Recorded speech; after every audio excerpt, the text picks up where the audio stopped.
Hello and welcome to the Frugal Granny UK channel. I'm Frugal Granny, my name's Ali. I'm a 64-and-a-half-year-old pre-retiree and I will be retiring from an administration job in higher education in the UK at the end of June.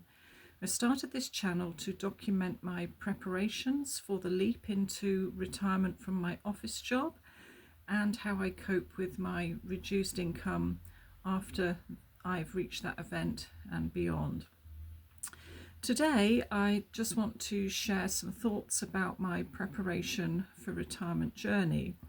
I've had quite a few younger viewers, people in their early 30s, maybe slightly older, saying that things that I've said have really provoked their thinking about getting ready for retirement, and they've been quite grateful for that. So I thought I would share how I came to start my preparation for retirement journey, because it happened round about the same age. Actually, I can't really put a finger on what age I was when I decided to make a concerted effort to prepare for retirement, but there was a moment, a light bulb moment, when that happened. I was a young mum at the time, still married. I think I had just had my third child, my middle son, and we'd gone off on a family holiday down to Norfolk, North Norfolk, and we were staying in a hostel for families, a big country. Well, it was not a country house; it was a big house in one of the seaside towns that had a walled garden, and we were staying there. And there was another couple there as well who I think were from Bristol, and we'd never met them before. They were much older. And one evening after dinner, when we'd put the children to bed, we were sat down in the sitting room and that couple was there. And we got talking, and they said that they were about to retire that summer. And as I was talking to the wife, she said that her deepest regret was that she hadn't gone back to work and put money aside for their retirement, because they were not able to provide for the standard of living that they'd wanted. They were going into a charity funded flat, and it didn't really sound terribly appealing to me. And I thought, oh my goodness, I really do not want that to happen to us. So we went back home after the holiday, and I was mulling things over, and then a very dear friend of mine who I'm still in touch with, actually, I think I was talking to her, I must have been talking to her about this or something related to that, and she said to me, Ali, you always make the most of what you've got. And what she said stuck with me, and as you probably can tell from my bio on Instagram, if you've seen it, it stuck with me all my life. So since then, and I mean, if I'm 63, 64 now, and I was 33 then, that has stuck with me for 30 years. And I did actually think at the time, am I doing the best with what I've got? And I made a mental inventory of what I had and whether I was doing the most with it. And as a result, I realised there was one aspect of my life that I could actually do a bit more with. And as a result, I actually started my own business. My husband then was an author. He wrote popular books in a particular genre. Please don't ask me what that was, because I don't want to disclose that information. That's for him, and that's fine. But I realised that there was a market for those books, and I struck a deal with the publisher and put together a mail order catalogue and built up a customer base. And over the course of, I think, about 10 years, I took the profit from that business every year. Some of it got ploughed back into the business, obviously, and I set it up as well as a company. So I paid myself by dividends, not a salary, and I invested those dividends every year. And by the time we came to a point where we needed to cash in the money that I'd put away and invested, and by that invested, I don't mean on the stock market. I used fixed term bonds, ISAs, and I did actually at that point have a stocks and shares ISA because I was young enough to see that I would have time to let that mature over a decent length of time. So by the time we came to cash that in, we wanted to buy our own home because we weren't living in a house that belonged to us at the time. I think I'd actually managed to accumulate about £80,000. And this is a housewife, or I was a stay-at-home mum, and I was literally working off a table in our front hall. I kept the books on a bookshelf in the laundry room, and I packed them on the kitchen table, and I used to take them down to the post office every day. And there was another mum as well who must have been doing something similar because we always bumped into each other, and she'd got bundles of knitting wool. I think she'd got a website where she was selling knitting wool. And that's basically how I started to, well, I suppose the technical term is accumulate wealth, because my whole aim after meeting that poor woman, in the North Norfolk hotel was, I want to be able to buy our own house when we retire. I don't want to end up in a charity assisted flat. And so basically that money was there to put the deposit down and buy our first home. And that's what happened. We bought our first house in 2008, actually, right before everything crashed. And I really wasn't savvy enough to understand quite what was going on. We had a friend who was helping us with the house purchase, and he stood as a guarantor for the mortgage because we really didn't, although we'd got the money, I'd worked really hard to get that money, we didn't have the level of income for a bank to have terribly much confidence in us. So thankfully this friend said he would act as a guarantor, which was really very kind of him. And we managed to get our first home. We managed to get a foot on the ladder at 48. So those of you, who think, I'm never going to own my own home, things can change if you work hard. But I do acknowledge and admit that the key thing for us in that was having a friend who was willing to act as a guarantor for us. Otherwise, it would probably never have happened. We were in that house for 4 years, and that's when I went back to work. I went back to work in an office in about 2006. So it was about 2 years before we bought that house, before we liquidated the investments that I'd made and bought the house. And I was working as an administrator then. I was in resource management for a further education college. And we'd been in the house about 4 years when I came home one day to find that my husband was no longer there. I'm not going to go into any more details, but he'd quit his job, packed his things and disappeared, basically.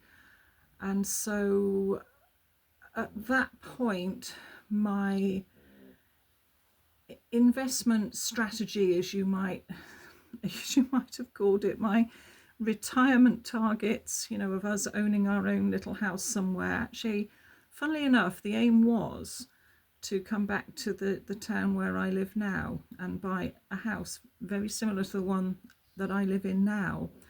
It's just that I'm here on my own now rather than with somebody else.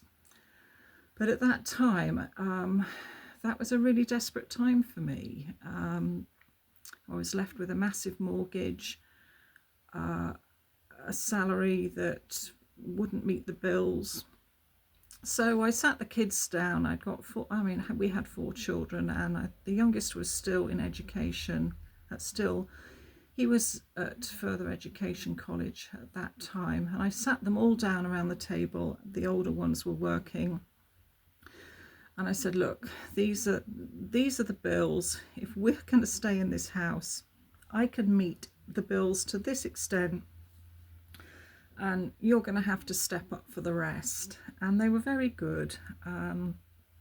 They paid according to what they could, and it was enough to get us through month by month. I had another good friend as well who gave me some money to see me through the first month, because our bank accounts were frozen. I mean, I was so naive. I was just thinking, right, I need to move all the direct debits and things for the utilities from our joint account to one that's just in my name.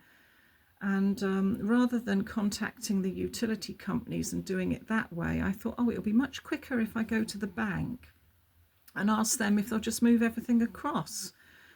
Well, of course, when I sat in the room with the bank clerk and explained what had happened, she was very abruptly sort of stopped the conversation, left the room, and then came back in with another gentleman and said, I'm sorry, we can't continue this conversation any further because these bank accounts are now contested and they're frozen. I was just like panicking like mad, because I'd got £700 in the utilities account that was set to pay for the utilities for that month. And I was just like, what am I going to do?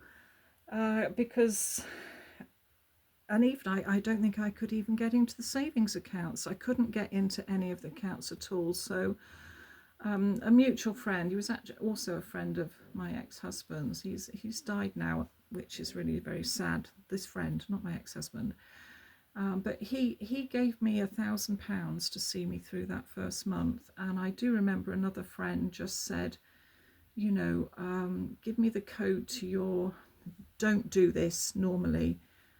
They said, give me the code to your online shopping account with Tesco, and we'll pay for it for you. So I did my shopping there. They paid for it, logged in and paid for it for me, which was fantastic. And then I obviously logged out and changed the password.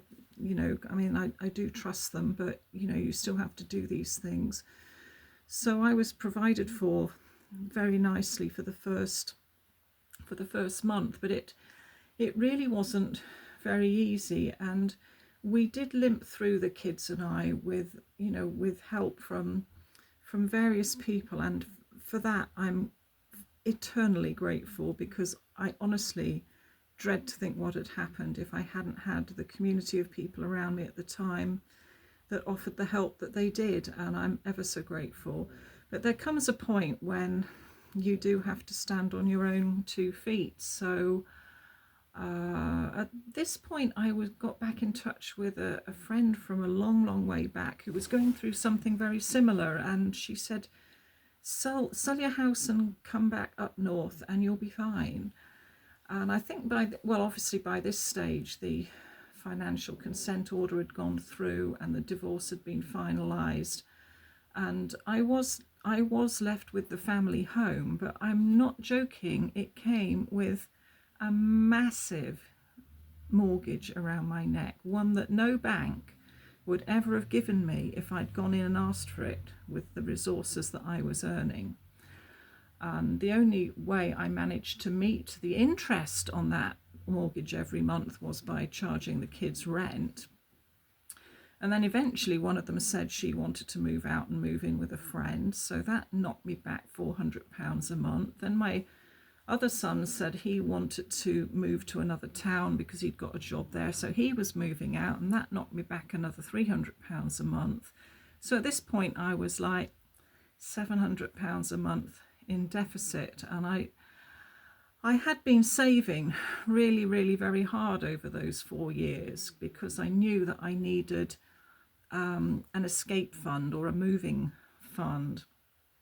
And I'd been working 3 jobs as well at that time. I was a cleaner at a bowling club on Saturday and Sunday mornings. I drove a dot-com van for Waitrose on Sunday afternoons and evenings. I stacked shelves for Boots the Chemist in the early hours of the weekdays, and I had the office job at the further education college. I must admit, I was completely wrung out and wrung dry. So when those 2 kids decided to leave home, and actually it was just slightly before that, my friend said, hey, why don't you sell up and move back north? And I thought, yeah, why not? Time to downsize, time to get rid of the mortgage, because I realised, because I think the mortgage rates were beginning to creep up at that point, and I realised that if they did, and I think our mortgage was on a variable rate, I can't honestly remember, to be truthful with you, but I do remember going on the shelter website and moving the little slider. They you could put your data into various fields and move the slider to see what would happen to your mortgage if the mortgage rates went up a certain percentage. And I realised that if mine went up the 1.2% that was being threatened in the media, that I would be completely sunk. So I spent the year 2015 to 2016 decorating the house. I went through the house room by room, making it sale worthy, like those television programs do. The orange wall in my youngest son's bedroom suddenly became white. Everything was spruced up and made clean. It was mainly paint, wallpaper, a couple of new light fittings in the dining room. And that January, when my son said he wanted to move out, I was ready. And as soon as New Year was over, I contacted an estate agent. And I think we put the house on the market, him and I. Well, he put it on the market. I agreed to it. It was like middle of January. By the next morning, I had 13 offers, 2 of them over the asking price. The most generous offer fell through in the end because the woman couldn't put her money where her mouth was. But the other one was over the asking price enough for me to be able to make a competitive offer on the house that I'm now living in. So getting rid of my mortgage was the biggest thing for me on my solo retirement journey. I was paying into the pension scheme at the further education college at that time, but I don't think I was overpaying, or I wasn't paying AVCs. I was just paying what I could, the minimum that I could, because obviously we're trying to keep my head above water. And then I moved to the town where I live now, and having bought this house, and I can remember walking around in a daze thinking, I cannot believe that this is my house, that I'm safe, that nobody can touch me now. And it was also so very important to me that the house was freehold. I've really got this thing about just not being beholden to anybody, and the last thing I wanted was a house that was leasehold. So, I know that I don't own very much square meterage, but it's mine. The ground underneath my feet is mine, and that's really important to me. And so I started working in higher education, and for the first 4 years, I paid the minimum into the pension. I wasn't really thinking terribly much about retirement at that point, because it was just such a relief to have got rid of the mortgage. I mean, I'm not kidding you when I say that the interest on the mortgage of the house I was living in the south was £660 a month just for the interest. That wasn't even touching the capital, not at all. So, getting that millstone off from around my neck was just an incredible weight lifted. And most of the money for the sale of the house went back to the bank. So, don't think that I made a mint.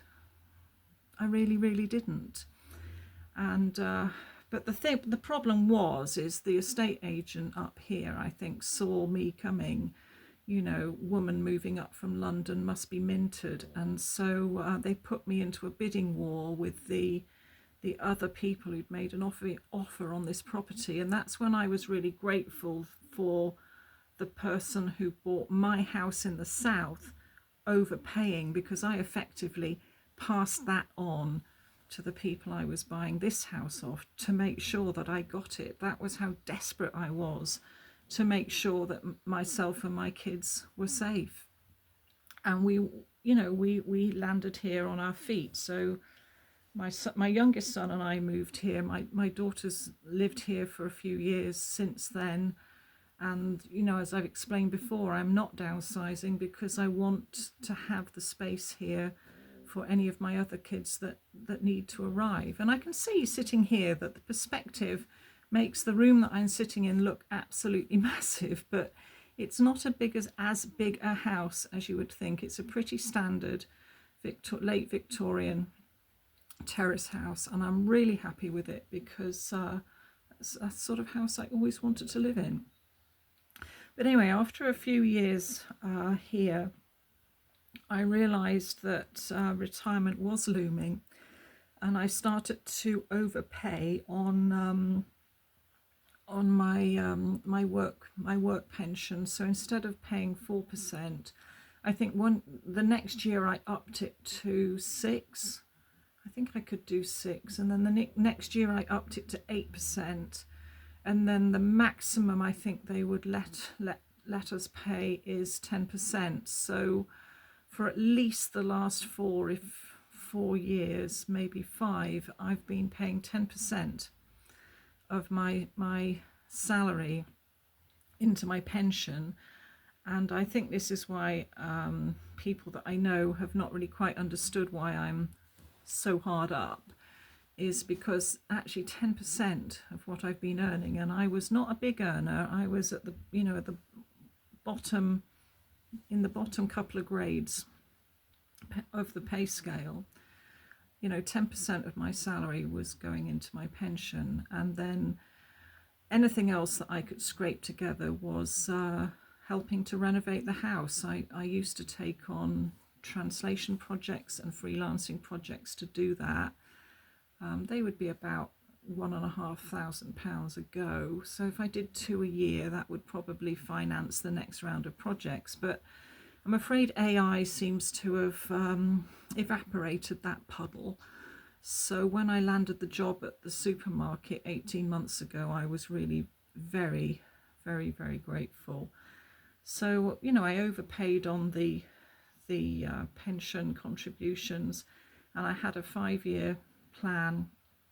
I think it was a 5-year plan for the renovations on this house. But obviously in between all of that, we've had COVID, which rather put a kibosh on things for about a year. And then I had a rush of things done once that was over, because I suddenly realized that I could see that prices were going up for construction materials and labor, and I thought, well, in some ways it would be better to try and pull some of the remaining tasks forward, and then pay myself back out of my savings, because ultimately the money I would save on doing the renovations early would actually outweigh the advantage of losing the interest on that capital. So I am now actually about to embark on the last renovation project, and the 2 years that I would have worked if I'd stayed in my office job, I had planned for those years to pay me back for the work I'm about to have now, which is why it may seem like I'm scrabbling about for money a bit at the moment, because I'm trying to gather everything I can together to pay for this last project, because I'm not going to be able to spread it out over the next 2 years. and it's fine. I'm going to be able to pay the man on the day. It's going to be great. That's going to be fine. But I am going to be down a bit, but that's okay. You know, I've ticked all my boxes now, and yeah, can't believe that I'm about to cross the retirement line, and that the income from the 2 annuities that I've got, plus the state pension when I get it, is going to be enough. I mean, it's not going to make me fantastically rich, but it does mean that my head's going to be above water and I can have the odd ice cream in the park now and then. So I actually cannot believe that I've managed to do this. I know that some people have criticised and said I could have done better, but hey, you haven't walked 200 metres in my shoes. I've had quite a challenging journey over the last 15 years, and I'm not going to listen to you saying that, you know, I could have done this, I could have done that. I did the best I could with what I'd got under the circumstances that I was in at any one time, and I did it by myself. I had no one really to lean on actually that is true, not true, other than the lovely group of people that were around me back when my marriage fell apart. So I am very much on my own now, because, you know, moving to a new town for a fresh start and an affordable start has meant that I've lost my circle of friends, but it's okay. As I've got older, I've found that I just want to be by myself more, to be honest with you. But that, you know, that was my journey. And so, you know, if you're sort of in your early 30s now, it is worth starting to think about a strategy, starting to think about what you want, but also realise that life doesn't always go the way you expect it. I expected to be retired in a house like this with a partner, with my ex-husband, but he's now retired with somebody else. So, you know, things can go awry, and we can't always mitigate for that along the way. But what I would say, if that sort of thing worries you, is go and listen to Living on a Low Income. Sharon, she did a fantastic video recently about 5 things I wish I'd told my younger self, or something to that effect. And I think if you're a younger listener, go and hop over there and listen to that, because that really will help you get your focus adjusted on what you probably need to do, and the things you need to put in place to mitigate things that you're not expecting. I mean, I just did not expect to lose a husband. I was so shocked. I stood on the doorstep with the note in my hand and laughed out loud. And it wasn't because I thought it was funny. It was just like complete shock horror. But these things do happen, and they happen to the best of us. So, but anyway, so that's a little bit about my story. You can ask as many questions as you like, but I'm not going to promise to answer them, because, you know, I've always said I would try and keep certain things close to my chest, and I've probably already said a little bit too much. But anyway, there you are. There you go. That's my retirement story. And yeah, my goodness me, I've nearly spoken for half an hour. If you're still here, well done. And I'll see you on the next one. Bye-bye.